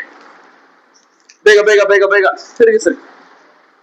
ಇಲ್ಲಿ ಮೇಲೆ ಹೇಳ್ತದೆ ನೋಡ್ರಿ, ಯೆಶಾಯ 54 8ನೇ ವಚನದಲ್ಲಿ, ತಟ್ಟನೆ ಒಪ್ಪಿಗೆ ಅರಿಯುವ ಕೋಪತಿ ಒಂದು ಕ್ಷಣ ಮಾತ್ರ ನನ್ನ ಮುಖವನ್ನ ನಿನಗೆ ಮರೆ ಮಾಡಿಕೊಂಡೆನು, ಆದರೆ ಶಾಶ್ವತ ಕೃಪೆಯಿಂದ ಮತ್ತೆ ನಿನ್ನನ್ನು ಕರುಣಿಸುವೆನು ಎಂದು ವಿಮೋಚಕನಾದ ದೇವರು ಹೇಳ್ತಾ ಇದ್ದಾನೆ. ಹಲ್ಲೆಲೂಯಾ. ನಿನ್ನ ಮೇಲೆ ದೇವರು ಒಂದು ಕ್ಷಣ ಮಾತ್ರದಲ್ಲಿ ಕೋಪ ಮಾಡ್ಕೋಬಹುದು, ಆದ್ರೆ ಮತ್ತೆ ಕ್ಷಣ ಮಾತ್ರದಲ್ಲಿ ನಿನ್ನ ಕಡೆ ಮತ್ತೆ ದೇವರು ಒಂದು ನಗುಮುಖದಿಂದ ನೋಡಿ ನಿನ್ನನ್ನು ಆಶೀರ್ವಾದ ಮಾಡ್ಲಿಕ್ಕಿದ್ದಾನೆ. ಹಲ್ಲೆಲೂಯಾ. 11ನೇ ವಚನ ಮುಂದೆ ಹೋದ್ರಿ. ಕುಗ್ಗಿದವಳೆ ಗಾಳಿಯ ಬಡಿತಕ್ಕೆ ಗುರಿಯಾದವಳೆ, ನಿನ್ನನ್ನು ನೋಡಿ ಹೇಳ್ತಾ ಇದ್ದಾರೆ ದೇವರು, ಕುಗ್ಗಿದವಳೆ, ಚಿಂತನೆಯಲ್ಲಿ ಬಿದ್ದಂತವಳೆ, ಯೋಚನೆಯಲ್ಲಿ ಬಿದ್ದಂತವಳೆ, ತಿರಸ್ಕರಿಸಲ್ಪಟ್ಟವಳೆ, ಯಾರು ಬಿರುಗಾಳಿಯಿಂದ ಬಡಿಯಲ್ಪಟ್ಟವಳೆ. ಬಿರುಗಾಳಿ ಅಂದ್ರೆ ಸಮಸ್ಯೆಗಳು, ಅವಮಾನಗಳು, ನಿಂದನೆಗಳು, ಕಷ್ಟಗಳು, ಬಾಧೆಗಳಿಂದ, ರೋಗಗಳಿಂದ ಬಡಿಯಲ್ಪಟ್ಟವಳೆ. ಯಾರು ಸಂತೈಸಿದವಳೆ, ಯಾರು ನಿನ್ನನ್ನು ಸಂತೈಸದಂತೆ ಬಿಟ್ಟಂತ ಪರಿಸ್ಥಿತಿ, ನಿನ್ನನ್ನ ಇಷ್ಟು ವರ್ಷಗಳು ಯಾರು ಸಂತೈಸದೆ ಬಿಟ್ಟಿದಾರಲ್ಲ, ನಿನ್ನನ್ನ ನೋಡಿ ದೇವರಿಗೆ ಹೇಳ್ತಾ ಇದ್ದಾನೆ, ಇಗೋ ಇಂದ್ರ ನೀಲ ಮಣಿಗಳಿಂದ ನಿನಗೆ ಆಸ್ತಿವಾರವನ್ನು. ನೋಡ್ರಿ, ಒಂದೊಂದಾಗಿ ನಾನು ಹೇಳ್ತೀನಿ. ಇಂದ್ರ ನೀಲ ಮಣಿ ಅಂತಂದ್ರೆ ಇದು ದೇವರ ಒಂದು ಪಾದದ ಕೆಳಗಿರುವಂತ ಒಂದು ಸ್ಥಾನ. ಹಲ್ಲೆಲೂಯಾ. ನಿನ್ನನ್ನ ದೇವರು ಯಾವ ರೀತಿ ಕಟ್ಟಲಿಕ್ಕಿದ್ದಾನೆ ಎಂಬುದಾಗಿ ಇಲ್ಲಿ ಮೊದಲು ವಿವರಿಸ್ತಾ ಇದ್ದಾರೆ. ದೇವರ ಇದೆಲ್ಲ ಬಂದು ವಿಮೋಚನೆ ಕಂಡ 24:10, ವಿಮೋಚನೆ ಕಂಡ 28:18, ಪ್ರಕಟಣೆ 21:19, HKL 1:26 ಈ ಒಂದು ಕಾರ್ಯಗಳ ಕುರಿತಾಗಿ ಮಾತಾಡಲ್ಪಡ್ತದೆ. ಅದಾದ್ಮೇಲೆ ಸೆಕೆಂಡ್ ನೀಲಜಾನ ಅಂತಂದ್ರೆ ಅಲ್ಲಿ ಇನ್ನೊಂದು ಏನ್ ಹೇಳ್ತದೆ ಅಂತಂದ್ರೆ, ಇದು ಅತ್ಯಂತ ಪವಿತ್ರವಾದಂತ ಮತ್ತು ಅಮೂಲ್ಯವಾದ ರತ್ನವಾಗಿದೆ, ಹೊಸ ಯೆರೂಸಲೇಮನ್ನ ಅಡಿಪಾಯವಾಗಿದೆ. ನಿನ್ನ ಜೀವಿತದಲ್ಲಿ ಇದುವರೆಗೂ ಸರಿಯಾಗಿ ಕಟ್ಟಲ್ಪಡದಂತ ನಿನ್ನ ಲೈಫ್ ಅನ್ನ ದೇವರು ಹೇಳ್ತಾ ಇದ್ದಾರೆ, ನೀಲಜಾಲವಾದಂತ ಒಂದು ಅಮೂಲ್ಯವಾದ ರತ್ನದಿಂದ ನಿನ್ನ ಜೀವಿತ, ಯೇಸು ಕ್ರಿಸ್ತನೆಂಬ ನಮ್ಮ ಹೃದಯವು ದೇವರ ಆಲಯವಾಗಿದೆ. ಈ ಒಂದು ಹೊಸ ಯೆರೂಸಲೇಮ್ ಆದಂತ ನಮ್ಮ ಜೀವಿತವನ್ನ ದೇವರು ಹೇಳ್ತಾ ಇದ್ದಾನೆ, ಇದು ಅಡಿಪಾಯವಾಗಿ ದೇವರು ಇಡಲಿಕ್ಕಿದ್ದಾನೆ. ಹಲ್ಲೆಲೂಯಾ. ಅಷ್ಟು ಮಾತ್ರ ಅಲ್ಲ, ದೇವರ ರಾಜ್ಯವನ್ನ ನೆನಪಿಸುತ್ತದೆ, ಮತ್ತೆ ಕಲ್ಮಶವಿಲ್ಲದಂತ ಶುದ್ಧ ಮನಸ್ಸನ್ನು ಇದು ಸೂಚಿಸಲ್ಪಡ್ತದೆ. 4 ಕಲ್ಲರ್ ಕುರಿತಾಗಿ ಮಾತಾಡಲ್ಪಟ್ಟೆ. ಆ 4 ಕಲ್ಲರ್ ಕುರಿತಾಗಿ ಮಾತಾಡುವಾಗ ನೋಡ್ರಿ, ಇಲ್ಲಿ ಹೇಳಲ್ಪಡ್ತದೆ, ಶುದ್ಧ ಮನಸ್ಸು ಸೂಚಿಸಲ್ಪಡ್ತದೆ. ಇದೆಲ್ಲ ಕಾರ್ಯಗಳು ಆ 4 ಬಣ್ಣಕ್ಕೂ ಮತ್ತೆ ಈ ಒಂದು ಹೇಳ್ತಿರುವಂತ ಈ ರತ್ನಗಳಿಗೂ ಹೋಲಿಕೆಗಳನ್ನ ಎಷ್ಟು ಇದಾಗ್ತಾ ಇದೆ ನೋಡ್ರಿ. ಅದಾದ್ಮೇಲೆ 3ನೇದು ಮಾಣಿಕ್ಯ. ಇದು ಅತ್ಯಂತ ಬೆಲೆ ಬಾಳುವಂತ ಕೆಂಪು ಬಣ್ಣದ ರತ್ನ. ಹಲ್ಲೆಲೂಯಾ. ಕೆಂಪು ಬಣ್ಣ ಅಂದ್ರೆ ಏನು? ದೇವರು ಈ ಕೆಂಪು ಬಣ್ಣ ಅಂದ್ರೆ ರಕ್ತ ಆಯ್ತಲ್ಲ, ರಕ್ತ ಎಷ್ಟು ರೆಡ್ ಆಗಿದೆಯೋ ಆ ರೆಡ್ ಆಗಿರುವಂತದೇ ಮಾಣಿಕ್ಯ. ದೇವ್ರು ಹೇಳ್ತಾ ಇದ್ದಾನೆ, ಈ ಮಾಣಿಕ್ಯದಿಂದ ಏನ್ ಮಾಡ್ತಾರಂತೆ ದೇವರು? ಹೋಗಮಾಲಿ ಮಾಣಿಕ್ಯಗಳಿಂದ ನಿನ್ನ ಬಾಗಿಲನ್ನ ಭದ್ರಪಡಿಸ್ತಾರೆ. ಹಲ್ಲೆಲೂಯಾ. ಕಡ್ರಲ್ಲಿ ಬರ್ತಾರೆ, ಬಾಗಿಲು ಹೊಡೆದಾಕಡೆ ತಾನೆ. ದೇವರು ನಿನ್ನ ಲೈಫ್ ಅಲ್ಲಿ ಕಟ್ಟುವ ಬಾಗಿಲು ಯಾವನ್ನು ಹೊಡೆದಾಕಲ್ಲ. ಈ ಲೋಕದ ಕಳ್ಳರುಗಳು ಈ ಬಾಗಿಲು ಹೊಡೆದಾಕ ಬರ್ಬೋದು, ಆದರೆ ದೇವರಲ್ಲಿ ಕಟ್ಟುತ್ತಿರುವಂತ ಬಾಗಿಲು ಲೋಕದ ಕಳ್ಳರಾಗಿರ್ಬೋದು, ನಮಗೆ ಕಣ್ಣಿಗೆ ಕಾಣದಲ್ಲಿರುವಂತ ದುಷ್ಟ ಶಕ್ತಿಗಳಾಗಿರ್ಬೋದು, ಇವು ಯಾವ ಸಹ ಹೊಡೆಯಕ್ಕಾಗಲ್ಲ. ಅದಾದ್ಮೇಲೆ ಇದೇನಂತಂದ್ರೆ ಗಂಡಸುತನ ಅಲ್ಲ, ಇದು ಗಂಡಸುತನ ಅಂದ್ರೆ ಸ್ಟ್ರಾಂಗ್ ಇರುವಂತದ್ದು. ಇದು ವಜ್ರದ ನಂತರ ಅತ್ಯಂತ ಗಟ್ಟಿಯಾದಂತ ರತ್ನ ಅಂತ. ಯಾವುದು? ಮಾಣಿಕ್ಯ. ಹಲ್ಲೆಲೂಯಾ. ಬಾಗಿಲನ್ನ ಈ ರೀತಿಯಾಗಿ ದೇವರು ಭದ್ರಪಡಿಸಲಿಕ್ಕಿದ್ದಾರೆ. ಅಂದರೆ ನಿನ್ನಗೆ ಸಂಬಂಧಪಟ್ಟ ಪ್ರತಿಯೊಂದೊಂದು ಆ ಕಾರ್ಯಗಳನ್ನ, ನಿನ್ನ ಜೀವಿತವನ್ನ, ನಿನ್ನ ಆತ್ಮ, ಪ್ರಾಣ, ಶರೀರವನ್ನ, ನಿನ್ನ ಒಂದು ಪ್ರತಿಯೊಂದು ಕಾರ್ಯಗಳನ್ನ ದೇವರು ಭದ್ರಪಡಿಸಲಿಕ್ಕಿದ್ದಾನೆ. ಹಲ್ಲೆಲೂಯಾ. ಅದಾದ್ಮೇಲೆ ನೋಡ್ರಿ, ಇದ್ರ ಕುರಿತಾಗಿ ಕೆಲವೊಂದು ವಾಕ್ಯಗಳು ಇರ್ತದೆ. ಜ್ಞಾನೋಕ್ತಿ 3:15, ಜ್ಞಾನೋಕ್ತಿ 31:10, ಮತ್ತೆ ಯೋಬ 28:18 ಈ ಒಂದು ಕಾರ್ಯಗಳ ಕುರಿತಾಗಿ ಮಾತಾಡಲ್ಪಡ್ತದೆ. ಇದು ಜ್ಞಾನ ಮತ್ತು ವಿವೇಕವನ್ನ ಸೂಚಿಸಲ್ಪಡ್ತದೆ. ಅಂದರೆ ನಾನು ಅವಾಗ ಹೇಳಿದೆ, ಜ್ಞಾನವನ್ನ ದೇವರು ಅರ್ಥ ಮಾಡಿಕೊಳ್ಳುವಂತ ವಿವೇಕವನ್ನ ಬಿಡುಗಡೆ ಮಾಡ್ತಾರಂತ 4 ಬಣ್ಣಗಳ ಕುರಿತಾಗಿ ಹೇಳಿದೆ. ಅದೇ ರೀತಿಯಾಗಿ ನಿನ್ನ ಲೈಫ್ ಅಲ್ಲಿ ಜ್ಞಾನ ಮತ್ತು ವಿವೇಕವನ್ನ ಬಿಡುಗಡೆ ಮಾಡ್ತದೆ.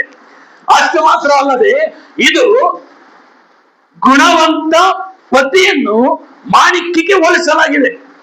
ಮತ್ತೆ ಅದಾದ್ಮೇಲೆ ದೈವಿಕ ಜ್ಞಾನವನ್ನ ನಿಮ್ಮ ಲೈಫ್ ಅಲ್ಲಿ ಬಿಡುಗಡೆ ಮಾಡಲಿಕ್ಕಿದೆ.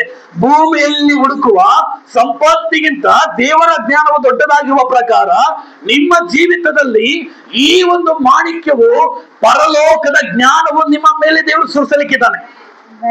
Alleluia, alleluia. ಇನ್ನೊಂದು 1/4 ಗಂಟೆ ಹೊಸ ವರ್ಷಕ್ಕೆ ನಾವು ಕಾಲಿಡಲಿಕ್ಕಿದ್ದೇವೆ. ಅಷ್ಟು ಬೇಗ ಇನ್ನು ಮುಗಿಸ್ಕೊಂಬೋಣ.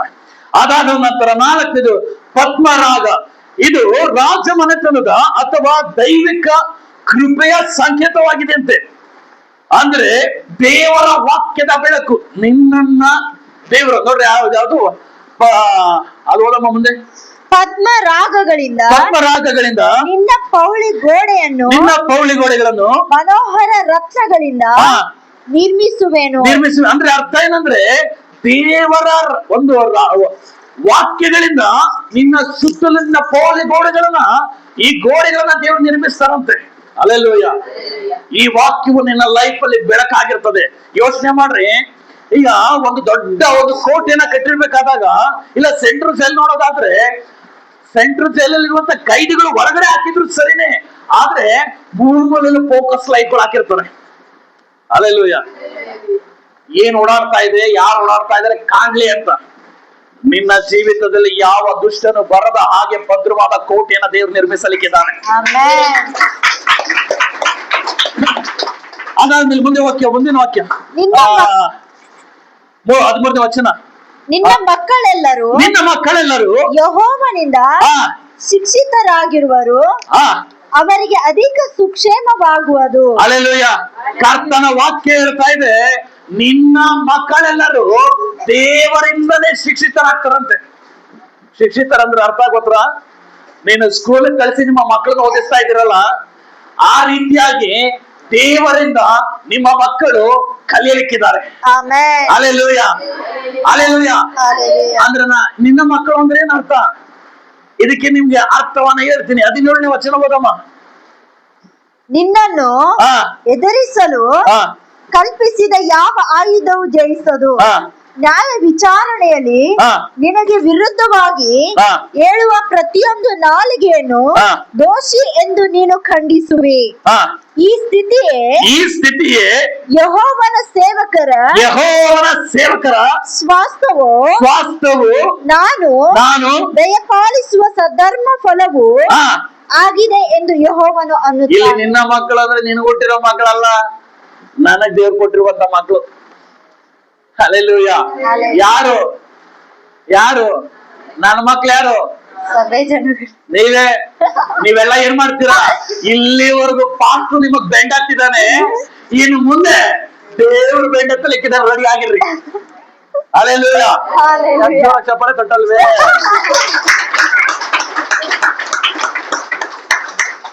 ಪಾಸ್ಟ್ ಹೇಳಿದ್ರು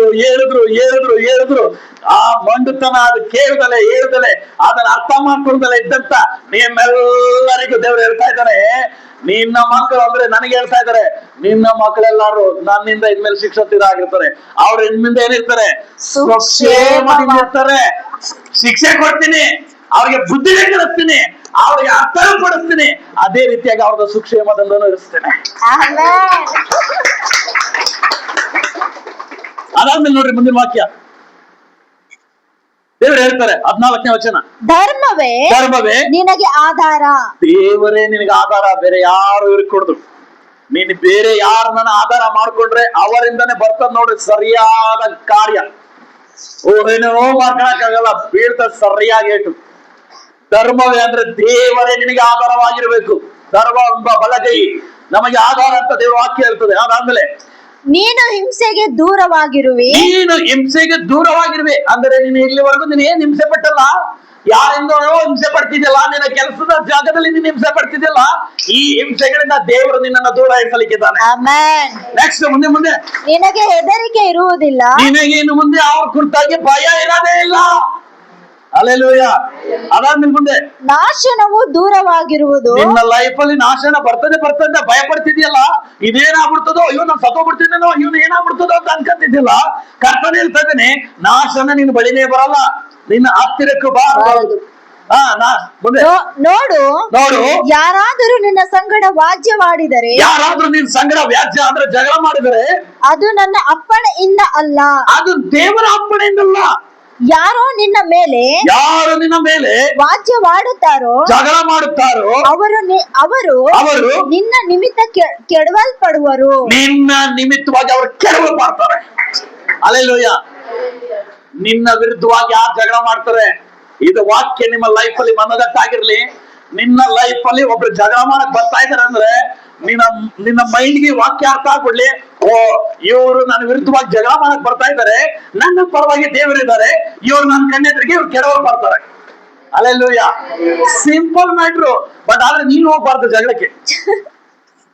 ಅಲ್ಲೆಲ್ಲೂಯ. ಪಾಸ್ಟ್ರೆ ಹಂಗಿರಕ್ ಆಗಲ್ಲ ಪಾಸ್ಟ್ರೆ, ಅವ್ರು ಬಂದ್ರು ಅಂದ್ರೆ ನನ್ನ ಕೈಲಿ ಇರಕ್ ಆಗಲ್ಲ ಪಾಸ್ಟ್ರೆ, ನಾನು ಕೂಗಾಡಿ ಬಿಡ್ಬೇಕು ಪಾಸ್ಟ್ರೆ. ಅಲ್ಲೆಲ್ಲೂಯ. ಅಲ್ಲೆಲ್ಲೂಯ.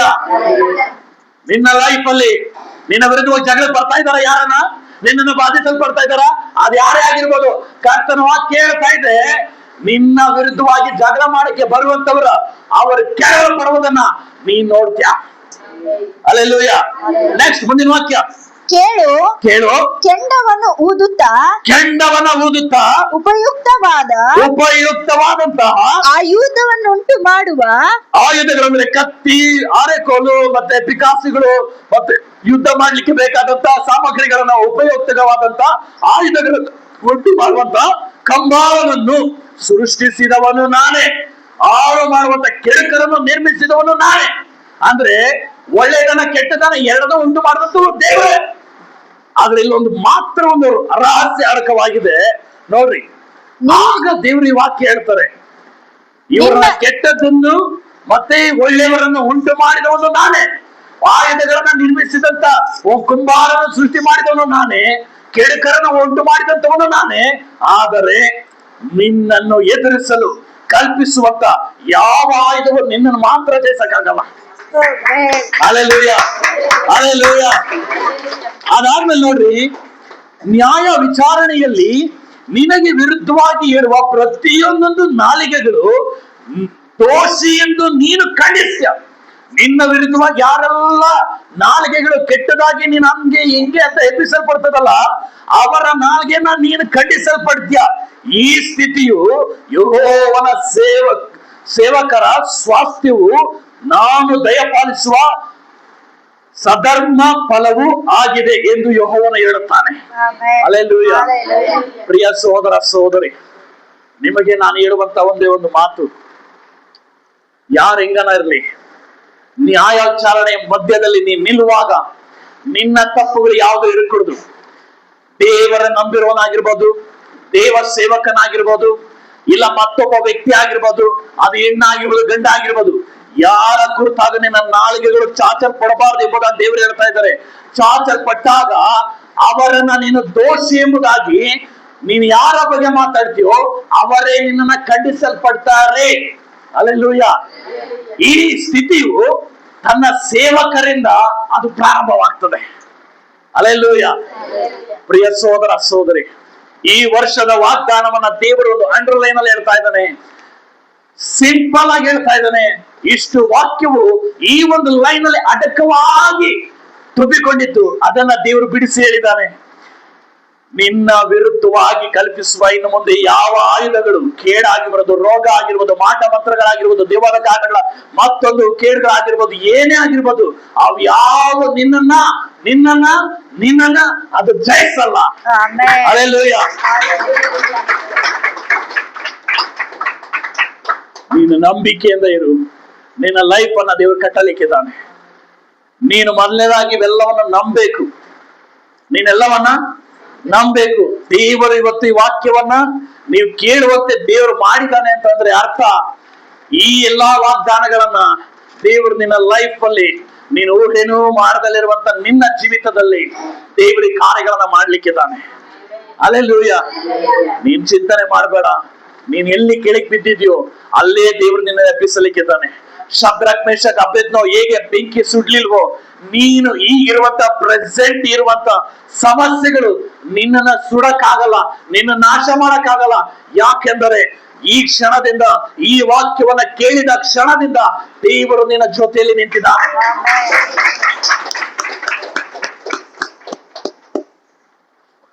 ಹಲ್ಲೆಲೂಯ. ಅದಕ್ಕೆ ದೇವರು ಹೇಳ್ತಾರೆ, ನಿನಗೆ ವಿರುದ್ಧವಾಗಿ ಕಲ್ಪಿಸುವ ಯಾವ ಆಯುಧವು ಇನ್ನು ಮುಂದೆ ನಿನ್ನನ್ನ ಜಯಿಸಲಿಕ್ಕಾಗೋದಿಲ್ಲ. ಇದನ್ನ ನೀವು ಅರ್ಥ ಮಾಡ್ಕೊಳ್ರಿ, ಭಯ ಪಡಕ್ ಹೋಗ್ಬಾರ್ದು. ನೋಡ್ರಿ, ಇಲ್ಲಿ ಒಂದು ವಾಕ್ಯ ಹೇಳ್ತದೆ, 14ನೇ ವಚನ ಓದಮ್ಮ. ನೀನು ಹಿಂಸೆಗೆ ದೂರವಾಗಿರು, ನಿನಗೆ ಹೆದರಿಕೆ ಇರುವುದಿಲ್ಲ. ಹೆದರಿಕೆ ಅಂದ್ರೆ ಭಯ ಇರ್ಕೂಡ್ದು. ಈ ಭಯನೇ ಇರ್ಕೂಡ್ದು. ನಿನಗಿರುವಂತ ಸಮಸ್ಯೆಗೆ ಭಯ ಪಡಬೇಡ, ನಿನಗಿರುವಂತ ಪ್ರಾಬ್ಲಮ್ಗೆ ಭಯ ಪಡಬೇಡ, ನಿನಗಿರುವಂತ ಏನೇ ಒಂದು ದೊಡ್ಡ ಸಮಸ್ಯೆಗಳು ತಲೆ ಹೋಗೋ ಪರಿಸ್ಥಿತಿ ಇದ್ರೂ ಭಯ ಪಡಬೇಡ. ಯಾಕೆ ಅಂದ್ರೆ ಕರ್ತನ ಹೇಳ್ತಾ ಇದ್ದಾನೆ, ನಿನಗೆ ವಿರುದ್ಧವಾಗಿ ಕಲ್ಪಿಸುವಂತ ಇನ್ನು ಮುಂದೆ ಯಾವ ಆಯುಧವು, ಈ ಕ್ಷಣವು ಕಲ್ಪಿಸುವಂತ ಯಾವ ಆಯುಧವು ನಿನ್ನ ವಿರುದ್ಧವಾಗಿ ಅದು ಯಾವುದು ಜಯವನ್ನು ಹೊಂದಕ್ಕಾಗಲ್ಲ. ಯಾಕಂದ್ರೆ ಜಯವನ್ನು ಹೊಂದಿದಂತ ಪರಲೋಕದ ದೇವರು ನಿನ್ನ ಜೊತೆಯಲ್ಲಿ ಇದ್ದಾನೆ. Hallelujah, hallelujah.